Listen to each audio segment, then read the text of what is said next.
Purposely. Your life, God's purpose. Listen at onpurposely.com. Did you ever play the trust game in school where you had to fall back and trust that the person behind you, probably one of your classmates, right, was going to catch you? And it was terrifying, wasn't it?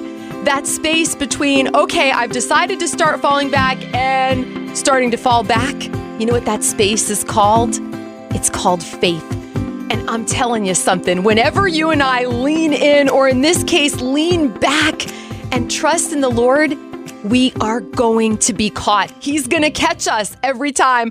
Welcome to the Bible for Busy People. I'm Erica, and I'm so glad you're here. This week, you and I are going to study what it looks like to let go and let God. What does that trust look like? So often, we can become a basket case because we worry when God puts on our heart that it's time to take a leap of faith. Or we have to trust him a little more deeply on something, and it can be terrifying. That's why I wanted to start off with that picture, because I think we've all played that game. That's what it feels like physically and a little bit mentally too. You start to wobble a little, you start to wonder, but our God is faithful. He is the solid rock, and he is always going to be there. He's always going to have your back. I want to begin our study this week in the book of Exodus. We're going to be turning to chapter 1.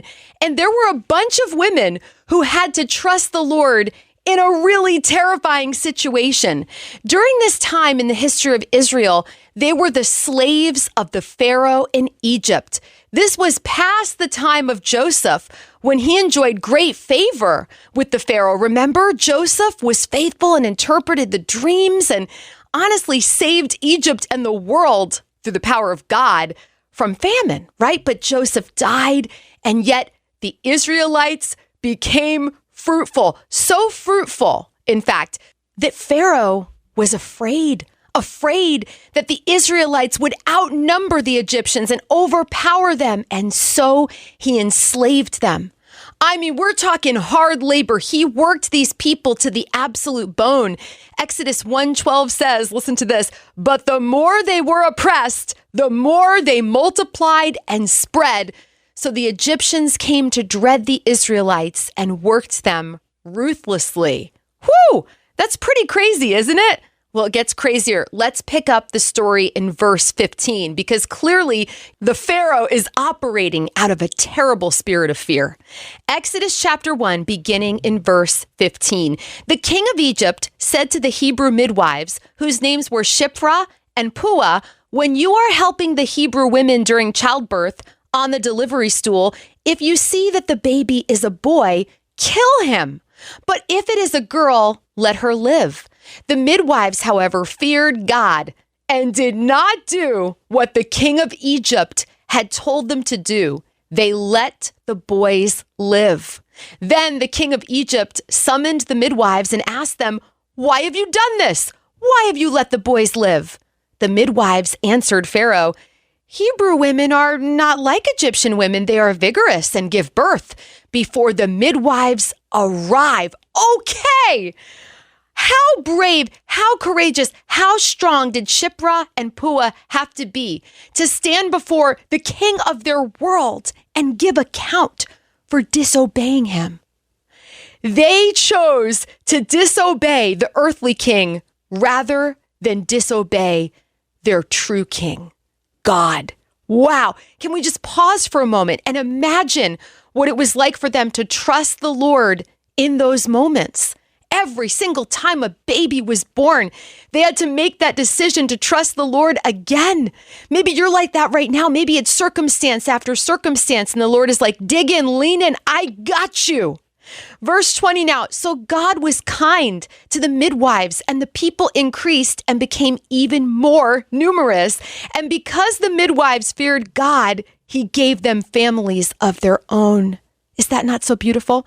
Then Pharaoh gave this order to all his people. Every Hebrew boy that is born, you must throw into the Nile, but let every girl live. Okay, now we see Pharaoh upping the ante. Imagine how terrified he was of God's people. All right, Exodus 2 now, beginning in verse 1. Now a man of the tribe of Levi married a Levite woman, and she became pregnant and gave birth to a son. When she saw that he was a fine child, she hid him for 3 months. But when she could hide him no longer, she got a papyrus basket for him and coated it with tar and pitch. Then she placed the child in it and put it among the reeds along the bank of the Nile. His sister stood at a distance to see what would happen to him. Then Pharaoh's daughter went down to the Nile to bathe, and her attendants were walking along the riverbank. She saw the basket among the reeds and sent her female slave to get it. She opened it and saw the baby. He was crying, and she felt sorry for him. "This is one of the Hebrew babies," she said. Then his sister asked Pharaoh's daughter, "Shall I go and get one of the Hebrew women to nurse the baby for you?" "Yes, go," she answered. So the girl went and got the baby's mother. Pharaoh's daughter said to her, "Take this baby and nurse him for me, and I will pay you." So the woman took the baby and nursed him. When the child grew older, she took him to Pharaoh's daughter, and he became her son. She named him Moses, saying, "I drew him out of the water." And that was the beginning of the story of Moses. God's hand was on him from the day he was born. And God is writing a story for every child that is ever born. Moses' mother was not just dropping that basket into the Nile. She was placing her son into the hands of her God. She was saying, "I release him to you. I trust you, Lord. I see that there is something special about this baby. And I know this might be a time for you where you're letting your little child's hand go and walk onto the school bus, or maybe you're like me and your child is getting ready to move out. She's packing up her room. She's getting ready to spread her wings and fly. As you let go of her hand again, you're not just letting her go into that apartment or dorm room or school bus. You are releasing your baby, who is so special to you, into the hands of God. That's what letting go and letting God looks like. All right, I can't wait till next time. Till then, you are loved.